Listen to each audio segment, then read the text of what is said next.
Hello friends, welcome to my channel and thanks for watching this video. So we have ended with one more very strong week as far as the Wall Street is concerned, and Dow Jones has actually ruled over all three major indices. And the good thing is VIX has fallen more than 10% on the last day of the past trading week. So this is quite interesting. Now there are different reasons for that. So instead of looking at the reason, we better look at the price. I've been calling it this thing again and again that one or the another thing is wrong, because when both dollar index is indicating an upside, so does the equity market. So one or the another thing has to be wrong. And let's see if there is anything prominent in the chart. And with this major upside that has happened, I mean, Dow Jones moved 500 and more than 1.51% is actually a major deal. So let's start with Dow Jones only. So this is the price chart of Dow Jones. You can clearly see a big upside, but things has not changed, because whatever is happening in between a range. So what you're gonna do, you have to stick within the range, and this range is something which we're gonna look at moving forward. Okay, so don't try to go beyond it unless the stock expands. Okay, so what do we have over here? Now you can clearly see the price move. So we have, for Dow Jones, we have our support at 38,000 and stop loss at 37,620. So if Dow Jones falls below 37,620, obviously you will see further downside. But because it's now started moving higher with quite sharp momentum, and if it continues to trade and sustain above 38,000, the range or the levels which has now become active may push Dow Jones again back in between 39,888 and 40,104 or 40,105. That's where your next big resistance lies. So things are happening within the range, so you have to stay within the range, and this big bounce back, if it continues, may push Dow Jones towards the upper end of the range. That's what the indication is right now. Now if you want further signals, then you have a very immediate support at 38,570. So sustainability at or above this level is mandatory for an upside. Now let's look at the price chart of Nasdaq was actually leading, because Dow Jones has been falling and Nasdaq was moving higher. So Nasdaq was leading, and now when we are looking at the price chart of Nasdaq, it is indicating similar kind of moves. Okay, basically Dow Jones falls into the trap, but not Nasdaq. Nasdaq was trading, or is rather trading, at or above the resistance level, and this highlighted section is something which represents resistance, and you can clearly see that the Nasdaq is trading at or above 16,457 and 16,545, and they are your resistance level, now working as a support. So going forward, if Nasdaq continues to trade and sustain above 16,545 or more, which it is right now, then the range which has now become active looks something like this. So this is what one can consider as far as the lower end of the range is concerned, and this is what we have here as far as the upper end of the range is concerned. Similar kind of moves.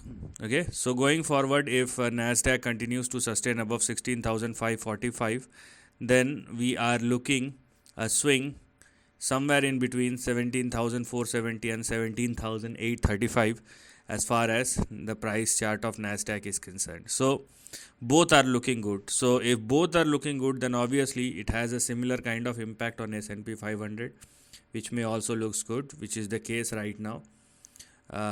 It breaks below the previous resistance level, but then again at the end of the day, or if you are looking at the close, it is a breakout once again, and sustainability above 5264 as far as S&P 500 is concerned indicates that if it continues to trade and sustain above 5264, then obviously this bounce back will continue. Now what lies ahead? So on the similar lines as we have seen in Nasdaq, you can clearly see the same kind of price action or same kind of trend. Now, as I told you, for S&P 500, sustainability above 5264 is mandatory, and because, or if it will happen, then what we are looking at for S&P 500 is a swing somewhere in between 5490 and 5646. So one thing is clear in all three major indices, and that is the move. So they are not going back down, they are moving higher. And even if we have seen some degree of correction, but it's been bought into, so it means market is sensing something. Market is not, do not want to go down very easily. It's sensing something, and which looks quite positive for the market. Now, why I am saying this is because let's go and check out the price behavior of dollar index, or what the dollar index is saying, because dollar index will give you the direction. Okay, and that's why I'm saying that it is very important to understand the price chart or the price behavior of dollar index. So this is what we have here. Okay, let me zoom this chart, specifically this part. So if you still look at the dollar index, although there is a resistance, okay, it means if you are using this flat line, it means if dollar index continue to trade below 105, then it's in a downtrend. Okay, you will see further downside, but I will give you a different perspective. So, and I have talked about it. So this is what we can see as far as the lower end of the range, and then the upside is concerned. So with this, it is clearly visible that the price chart of dollar index is actually moving in between a range, and this range indicates that dollar index is trading at its support, and that's what I'm talking about. So the things remains the same, although all three major indices are moving higher, but one or the another thing is false or is fake.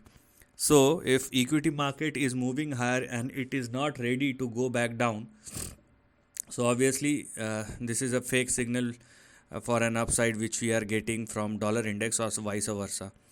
Right now it is, dollar index is trading in between 104.4 and 105 on the upside. So if it continues to trade below 105 or less, then obviously we have only one support to look at, and that is 104.4. And if it falls below 104.4, you will see a sharp slide on the downside, which will definitely help equity market. But till then, the risk continues that it may swing again on the upside, and the confirmation will come if dollar index started trading and sustaining above 105 or more. Okay, now let's look at the price chart of gold. Do we can we get something over there, because gold is another indicator. So let's see, because it's been consolidating, and I think it is indeed consolidating, and I have talked about this range. Now this range is getting clearer. You are not going to get bigger correction, or you are not going to get price correction. What you rather get is a time correction, which is indeed happening, and this correction continues. So this is what we have here, a very, I mean, simple but a prominent chart over here. So if gold futures continues to trade and sustain, or the way that it is moving, you can clearly see even the correction is happening within a range. So this is not indicating a correction. This is like the price chart of gold is, or gold futures is taking its time out, and you will find your support somewhere in between 2173 and 2277. It will all depend upon how the price will move. Whether the price will correct like this, then the correction will be over fast. But the way it is moving, it more like a time correction before the next upswing starts. So it turns out to be an accumulation zone for gold, and I have been talked about it, I think a couple of weeks back, that this is a zone of accumulation and not correction or something like that. So gold is very strong, which is a plus sign for the market as well. So things are looking good. The only dilemma or only difference is in between dollar index and the equity market. So let's see, either of them will go wrong. And as of now, the indication is equity market is right and dollar index is wrong, because uh, equity market is not sensing any fear. Otherwise, the kind of bounce back we have seen on the last day of the week generally does not happen unless market is very certain or sure about something big or something good, I would say. So this is the end of the video. Thanks for watching.